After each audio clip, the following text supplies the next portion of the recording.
Welcome to the Growth Blueprint Podcast, your go-to guide for mastering personal and financial growth. All right, so are you ready to dive into this whole online business world? Oh, yeah, definitely. All this online business stuff is everywhere these days, right? It really is everywhere, isn't it? And you're always so ahead of the curve. I figured we'd really dig into this article we found. Online business ideas. You can start quickly. Sounds good to me. There are like 50 ideas in this thing, though. Yeah, I saw that. So we're not going to go through every single one. Definitely not. But we are going to hit the ones that really seem like they have potential, especially the ones that you'd be interested in. Okay, sounds good. And this whole online business thing, it's not just some fad. It really isn't. You know that stat from the Census Bureau, the one about e-commerce? Yeah, what is it now? Something like 15%? It's 14.8% to be exact. Wow. Of all retail is happening online. That's a huge amount. Yeah, like almost 1 in 6 purchases are digital. That's wild when you think about it. It really makes you think about the potential out there, right? Yeah. And it's not just limited to the U.S. either. Oh, absolutely not. The International Trade Administration, they predict that by next year, almost a quarter of all global retail will be online. Wow, so we're talking about like a massive customer base. A global domination from your couch. Right. I kind of love it. It's pretty appealing when you put it that way. All right, so let's get specific, though. What were some of the ideas in this article that jumped out at you?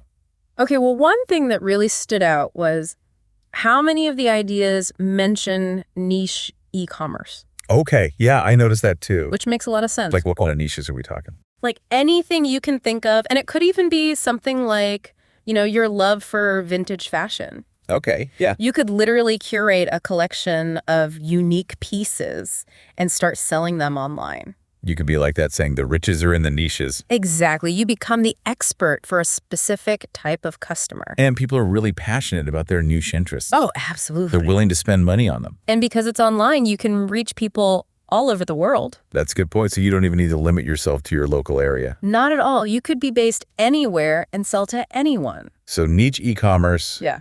That's definitely one to consider. Definitely. And it's not just about selling vintage clothes or anything like that. Yeah, what else is there? It could be anything from handmade jewelry to, artisanal coffee beans, whatever you're passionate about, really. Yeah, and you can tap into that existing community of people who are already passionate about those things. Exactly. You're not starting from scratch. You're tapping into a market that's already there. So you become their trusted source for whatever that niche product is. Exactly. And the beauty of it is you can build a really strong brand identity around that niche. Okay, that makes sense. It's much easier to stand out when you're not trying to be everything to everyone. Right, so you're not trying to compete with the big guys. You're focusing on a smaller group of customers who are really passionate about what you're selling. Exactly. And that passion translates into loyalty and repeat business. So niche e-commerce, huge potential there. Huge potential. But it's not all about physical products, right? No, not at all. The article also highlights a bunch of service-based businesses that are doing really well online. Okay, like... Well, freelance writing is a big one. Oh yeah, freelance writing makes sense. And virtual assisting is becoming increasingly popular. Okay, so like a virtual assistant, what would they do? A lot of the same things a traditional assistant would do, just online. So things like scheduling appointments, managing emails, booking travel arrangements, that kind of thing. Oh, okay. So you're basically like a freelance assistant, but you work remotely. Exactly. And there's a huge demand for it right now. So freelance writing, virtual assisting. What else? There's also online coaching.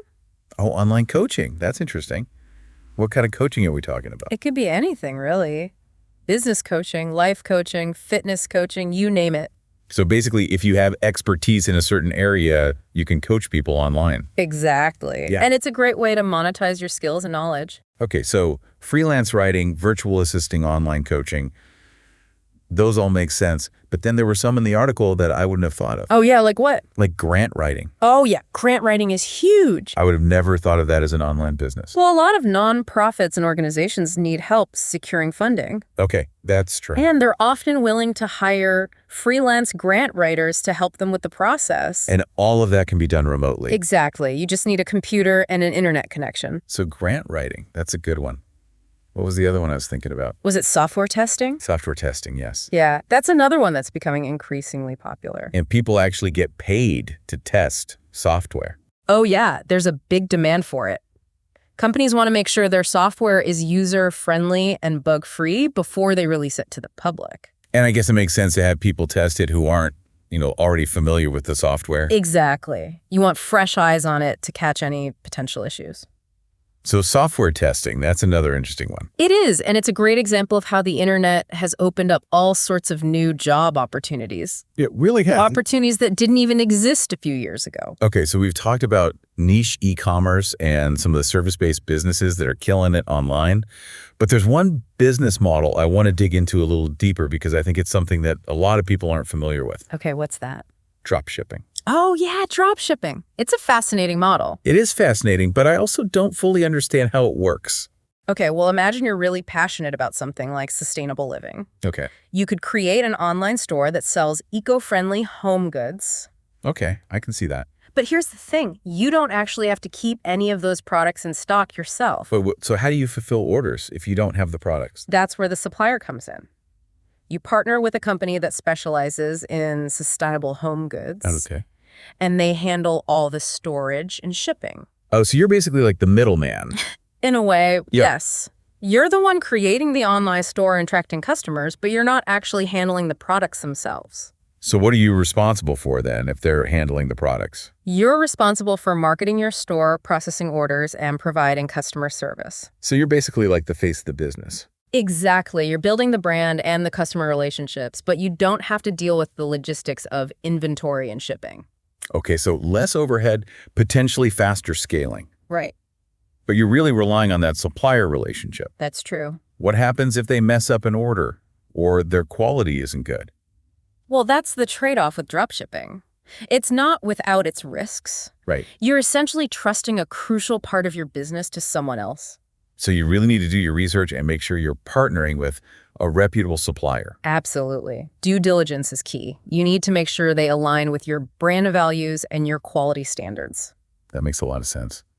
So dropshipping, definitely something to consider depending on your risk tolerance and how hands-on you want to be. Exactly. It's not for everyone, but it can be a great option for the right person. That's true. Yeah. But you know what I really love about this whole online business thing? What's that? The passion projects. Oh. Like that's where the creator economy really shines. It really does. And it's perfect for someone like you who's always excited to share what you know. Well, that's the thing, right? Like, imagine this. You've already got your passion for vintage fashion. Right. You could start like a website or a social media channel and just share your knowledge. Absolutely. Give people styling tips, little historical background on the pieces. You could even take them behind the scenes on your sourcing trips. Yes, exactly. Show them where you find these amazing pieces. Oh, and then you could do like a whole online course. Oh, for sure. Teaching people how to find and style vintage pieces. And then you could create a whole community around it. People who share that passion for vintage fashion. You could even host like virtual styling sessions. Exactly. Oh my God, I'm getting carried away. See, it's exciting. It is exciting. There are so many possibilities. But you know what I thought was interesting about the article? What's that? They mentioned Etsy a lot. They did. Which makes sense given like the whole handmade aspect of a lot of these businesses. Yeah. But it's more than just a platform to sell your stuff. Absolutely. It's a whole ecosystem. Right. Like Etsy provides the tools and resources that shop owners need to actually run their businesses. Oh, that's interesting. So it's not just about listing your products. You can manage your whole shop market. Your products connect with other sellers. It's like they're creating the infrastructure for an entire marketplace. Exactly. And that's really valuable for someone just starting out. It takes a lot of the guesswork out of it. Right. Because building a successful online business takes more than just a great product. Oh, for sure. What else do you need? You need a solid marketing strategy. Okay. And not just any marketing strategy. It needs to be tailored to the online world. Okay, so how do you do that? Well, that's where this idea of being a thought leader comes in. Yeah, I saw that phrase in the article too. Did you? What does it even mean? Well, it's about becoming known as an expert in your niche. Okay. Someone that people trust and want to learn from. So like with your vintage fashion platform, you'd be sharing those styling tips, the historical insights. Exactly. You're providing value to your audience even if they don't buy from you right away. Right. And over time, that trust can translate into sales. So it's not just about selling a product or a service. It's about sharing your passion and your expertise. Exactly. You become more than just a seller. You become a curator, a storyteller. I like that. And that's how you stand out in a crowded online marketplace. Because there's a lot of noise out there. There is. So you need to give people a reason to choose you over everyone else. So we've talked about dropshipping as a way to test the e-commerce waters. And now this whole thought leadership thing. Right. It feels like there are so many directions you could go in. There are. Where do we even begin to narrow it down? Well, I think it's important to remember that starting any business online or offline takes work. That's true. It's not all glamorous Instagram feeds and passive income streams. Definitely not. It takes time and effort and dedication. And a lot of hustle. But, I think that's where the passion piece comes in. That's exactly it. Because, yeah, starting a business is hard work. But when you're genuinely excited about what you're doing, those late nights and those inevitable hurdles don't feel so bad. That's it. Exactly. That intrinsic motivation can make all the difference. It's about finding that sweet spot where your skills and passions intersect with a real need in the market. It's like, what gets you so fired up that you'd happily spend your weekends geeking out about it even more? What unique knowledge do you have that the world needs to know about?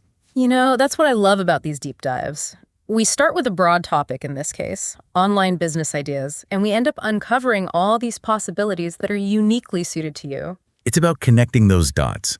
We've talked about niche e-commerce, the power of dropshipping, building a brand as a thought leader. It might seem overwhelming, but really it's about honing in on what feels most exciting and authentic to you. And that's where the real magic happens. Because when you're genuinely passionate about what you're doing, it doesn't feel like work. It feels like sharing a part of yourself with the world. I love that. So to wrap things up, I'm going to borrow a question from the article, but with our signature deep dive twist. If you could turn any skill or passion into an online business, what would be your unique spin on it? What niche could you own? Let that question marinate for a bit. And who knows, maybe our next deep dive will be into your online empire. Until then.